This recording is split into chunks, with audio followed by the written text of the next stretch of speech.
మనతోని శారద గౌడ్ గారైతే ఉన్నారు. High court senior న్యాయవాది. చాలా విషయాలైతే మాట్లాడి తెలుసుకుందాం. ముఖ్యంగా మహిళలకు సంబంధించి చట్టసభల్లో 33% రిజర్వేషన్ కోసం పార్లమెంట్‌లో కూడా ఈరోజు బిల్ పాస్ అవుతున్న పరిస్థితి కనబడుతుంది. ఈ అంశం గురించి మాట్లాడదాం. మేడం ఎట్లా చూస్తా ఉన్నారు? ఈ బిల్లుని నిజంగా మహిళలు ఎదుగుదలకు ఉపయోగపడుతుందని అంటారా? ఎందుకంటే సర్పంచ్ కావచ్చు, మహిళా సర్పంచ్ ఉంటే వాళ్ళ భర్తనే పెత్తనం చేస్తున్న పరిస్థితులు కనబడతా ఉన్నాయి. మరి మరోసారి 33% రిజర్వేషన్ తీసుకొస్తా ఉన్నారు.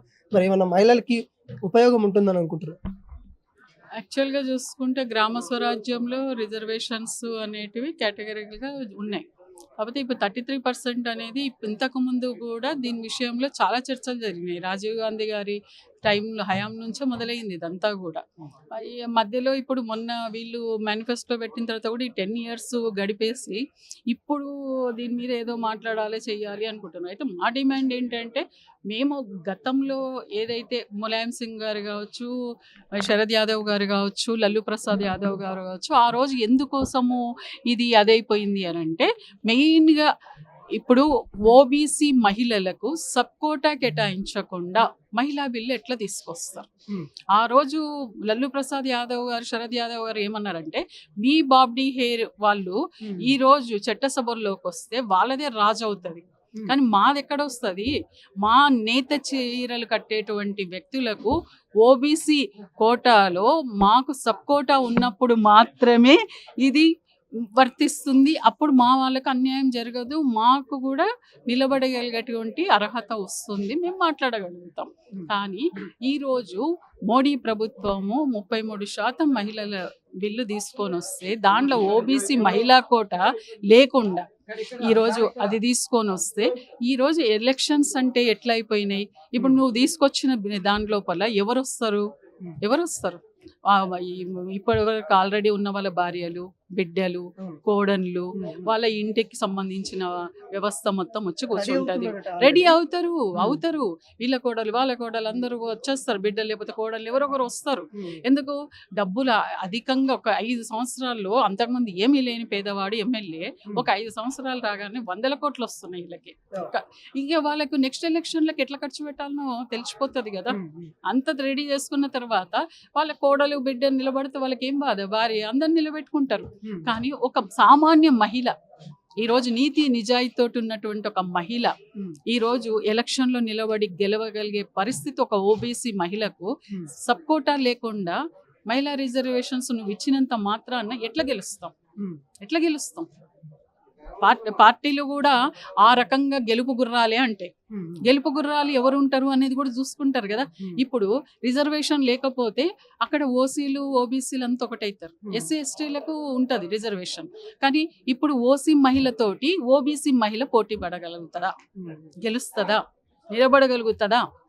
ఇంకోటి డీలిమిటేషన్ అంశం కూడా ఇప్పుడే తెరపైకి వచ్చింది. ఎట్లా వస్తుంది? రెండు ఒకటేసారి రావడానికి ఎట్లా వస్తుంది?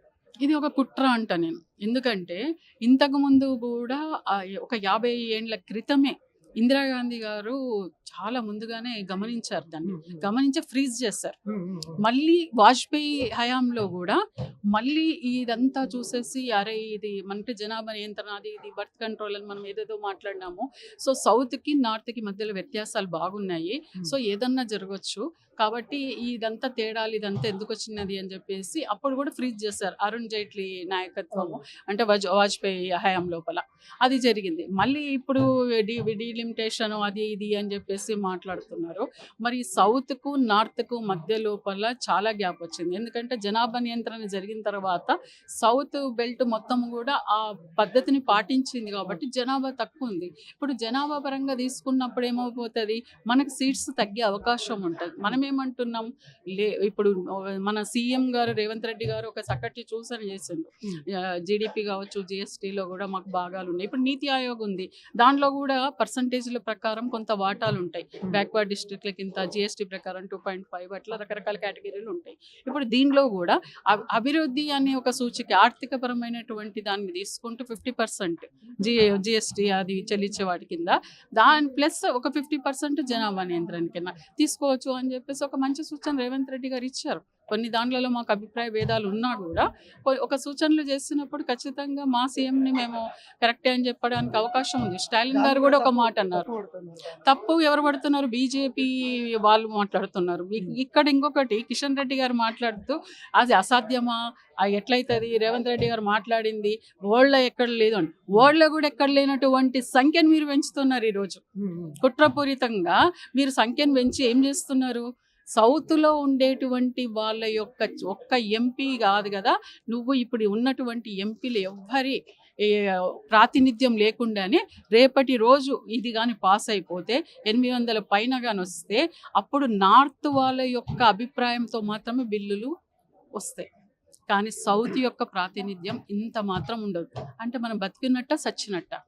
అఖండ భారత్ అన్నప్పుడు సౌత్ నార్త్ రెండింటి మధ్యలో ప్రాతినిధ్యం అనేది సమ ప్రాధాన్యత ఉండాలి.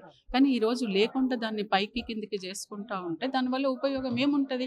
అంటే మోడీ గారికి తెలియట్లేదా? రెండోది బీజేపీ ఎంపీలు 8 మంది ఉన్నారు. ఎక్కడున్నారు వీళ్ళంతా? తెలంగాణ ఇంత అన్యాయం అవుతుంటే ఎందుకు మాట్లాడరు? మరి చంద్రబాబు నాయుడు కూటమిలో ఉన్నాడు, చాలా విజనరీ అది ఇది అని చెప్తారు కదా ఆయన గురించి. మరి ఆయన ఎందుకు మాట్లాడతలేడు? సౌతర్న్ స్టేట్స్కి ఇంత అన్యాయం జరుగుతుంటే చంద్రబాబు నాయుడు మాట్లాడాలి, పవన్ కళ్యాణ్ మాట్లాడాలి, వీళ్ళందరూ కూడా మాట్లాడాల్సిన అవసరం ఉంది. రేవంత్ రెడ్డి గారు ఇక్కడ మాట్లాడితే కాదు, 100 ఎంపీలు ఉన్నటువంటి కాంగ్రెస్ పార్టీ అధినేత అయినటువంటి రాహుల్ గాంధీ మాట్లాడాలి. వీళ్ళందరూ మాట్లాడితేనే అక్కడ మనకి ప్రాతినిధ్యం వస్తుంది. ఇంకొకటి, ఒకవేళ మీరు చేయాలనుకో యథాతథంగా అలాగే ఉంచేసేయండి, ఇప్పుడు కూడా ఫ్రీజ్ చేసేయండి, మాకేం అవసరం లేదు. కాబట్టి ఏదైనా కూడా మనం చాలా జాగ్రత్తగా ఆలోచించి స్టెప్ వేయాలి. ఇది ప్రజల్లో మూలమూలలకు తీసుకెళ్ళి దీనివల్ల ఎంత అన్యాయం అవుతుంది అనేది మనం చెప్పాలి.